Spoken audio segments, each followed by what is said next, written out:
Hi everybody, it's Richard here again and welcome to another video. Now if you're a follower of this channel, you know that my heart is set in the 60s, 70s and 80s when it comes to music, especially the 70s. But today I thought I would take a look at the 21st century. And this video is inspired by a video that I'm going to do, which is ranking the Vampire Weekend albums. And this was going to be that video, but I still can't make up my mind.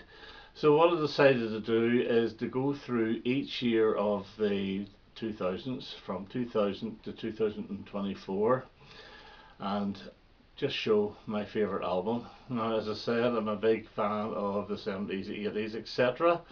And that's quite obvious by some of these choices as well. But there's some new acts in there as well. So we'll start off with the year 2000, and I suppose my favourite album is by The Corrs, and it's In Blue. I recently did a video on The Corrs, and this is the one with Give Me a Reason, the brilliant Breathless, All Love in the World radio. Really good, strong album. 2001, and it is Nick Lowe and The Convincer, and this is his most laid back album with the fantastic Indian Queens on it. Only a Fool Breaks His Own Heart, Lately I've Let Things Slide, Has She Got a Friend, very countryish. It's the only upbeat number on this album, but it's a fantastic album. Homewrecker, which is the opener on this, is very funeral pace, but it's great. In 2002 I was close to picking David Bowie's Heathen, but I think I'm going to go with Shania Twain's Up.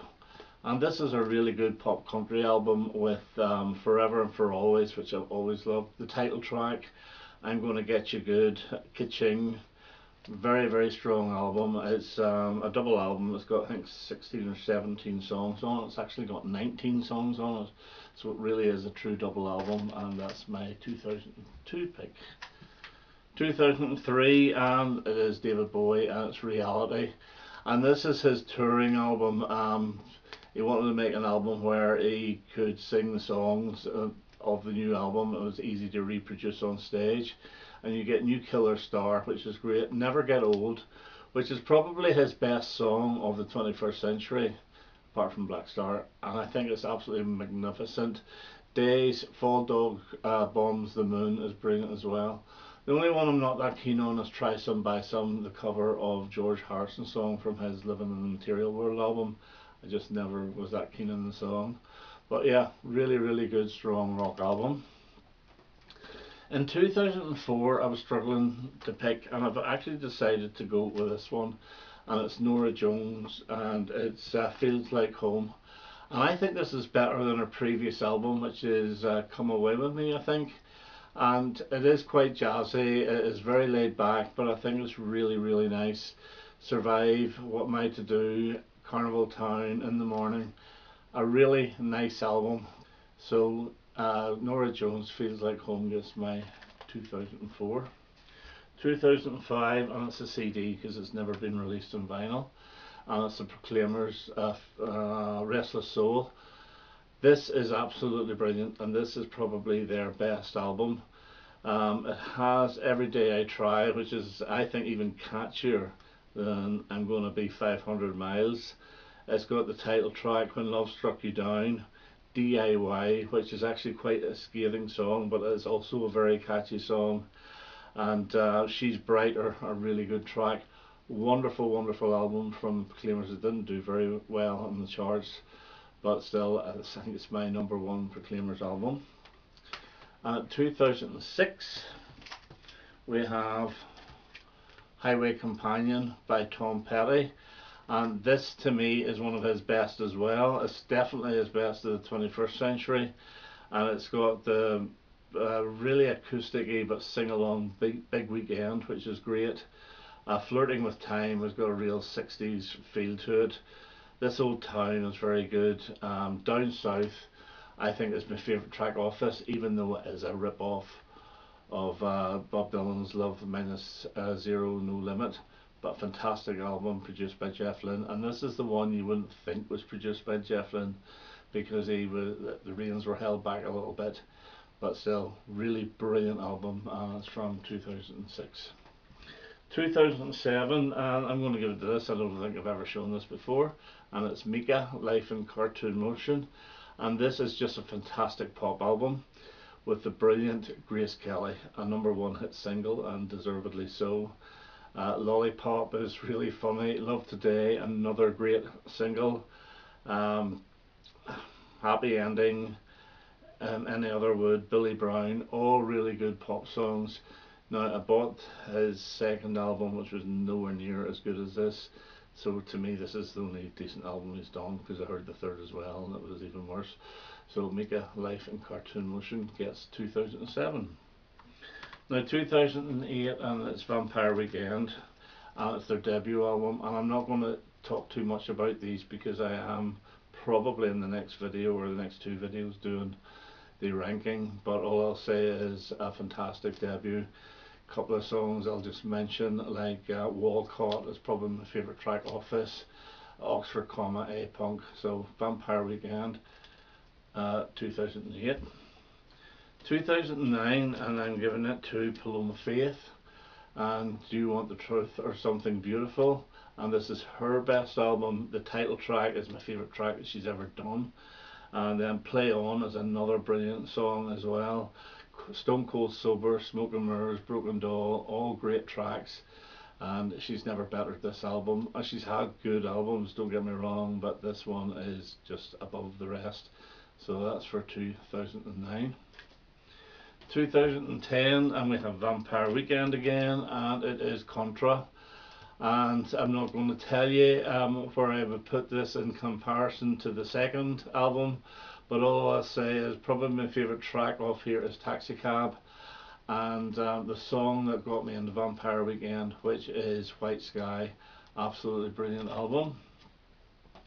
2011, and we get Nick Lowe again and The Old Magic. And I remember when this came out, I played this to death. I really did. I was actually starting to get a little bit fed up with it, so I left it for a few years. But this is the one with Sensitive Man on it, House for Sale, Check Out Time, Stoplight Roses, sorry, and Somebody Cares for Me, and You Don't Know Me at All. This is an absolutely brilliant album, and I do love that cover. So that's my favourite album of 2011. 2012, and we have the Proclaimers again, and it is Like Comedy, and this has got the brilliant Spinning Around in the Air, one of their best ever singles, along with Whatever You've Got. Dance With Me is absolutely stunning.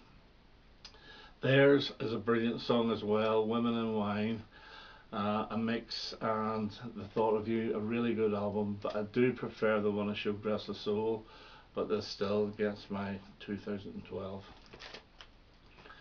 2013, and we have Vampire Weekend again with Modern Vampires of the City.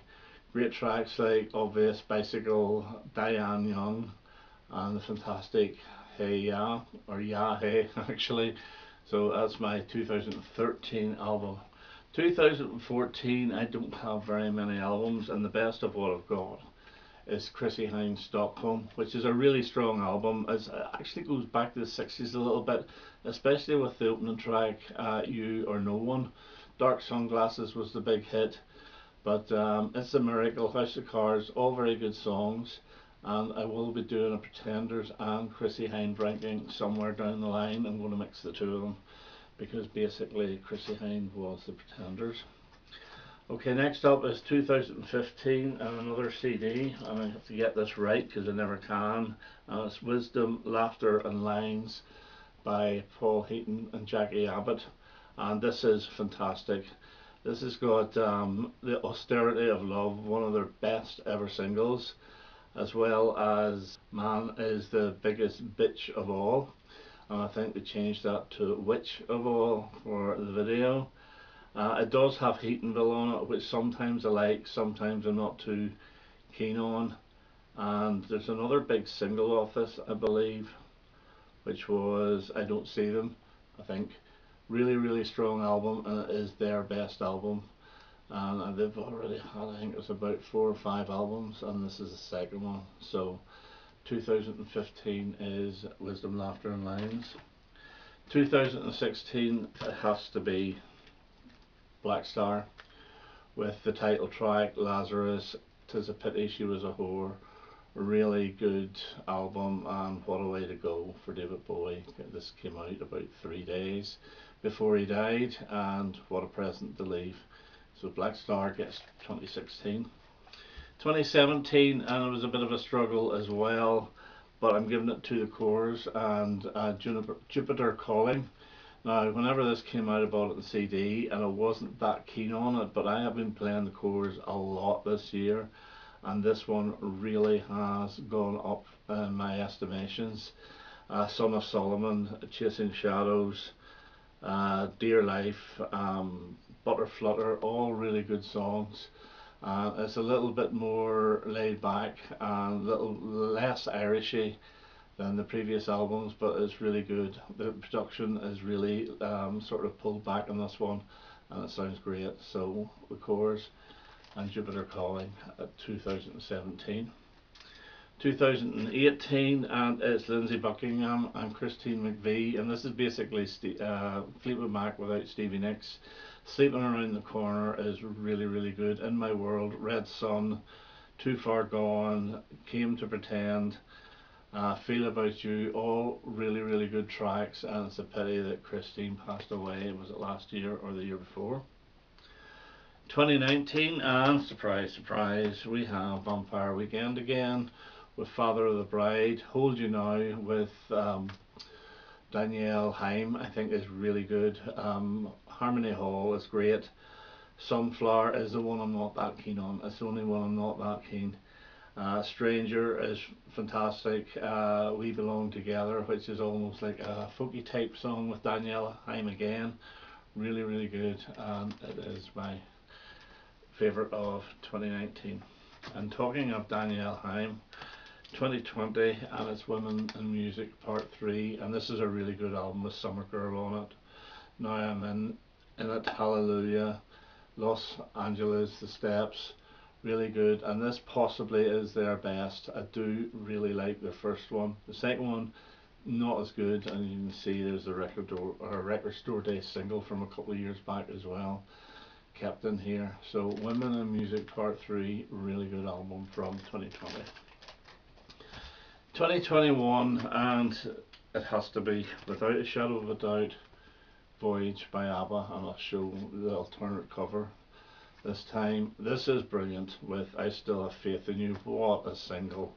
As is Don't Shut Me Down, and I love the way they did Just an Ocean, which was an outtake recorded around 1978, originally for the Voulez-Vous album, but never made it. When You Dance With Me has got a bit of an Irish jig to it.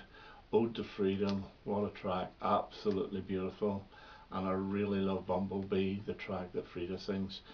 Fantastic album. I just wish they'd do one more while they're all still alive, but you know, I'm just being greedy. This is a fantastic present for ABBA fans, and it's the best album of 2021. 2022, and we have Wet Leg, and I remember getting this and I love it. It really is. Chaise Longue is probably the one that everybody knows. Wet Dream is really good. Being in Love, Your Mum, Oh No, Piece of Shit, really good from the two girls. And as I say, this is 2022. I think it must be due another album soon, and everybody was talking about this when it came out, and quite rightly so. Brilliant album. And 2023, I'm giving it to the Rolling Stones, Hackney Diamonds, and this is a great album. It really is. It's their best in ages. With Angry, what a single, really good. And Sweet Sounds of Heaven with Lady Gaga, another brilliant track. Bite My Head Off with Paul McCartney, fantastic as well, really punky. The only track I'm not that keen on is Rolling Stone Blues, but it's a little bluesy number. It takes them back to their beginnings, but a fantastic album by the Stones, and it gets my 2023 choice. And lastly, 2024, and again, surprise, Vampire Weekend and Only God Was Above Us, and I'm not going to speak much about this at all. because, as I say, it's going to be part of the ranking. And all I will say is this took me a while to get used to, but it has blown my head off. Absolutely love it. So those are my favourite albums between 2000 and 2024. I hope you enjoyed that, and I hope to have another video quite soon. All the best now. Bye bye.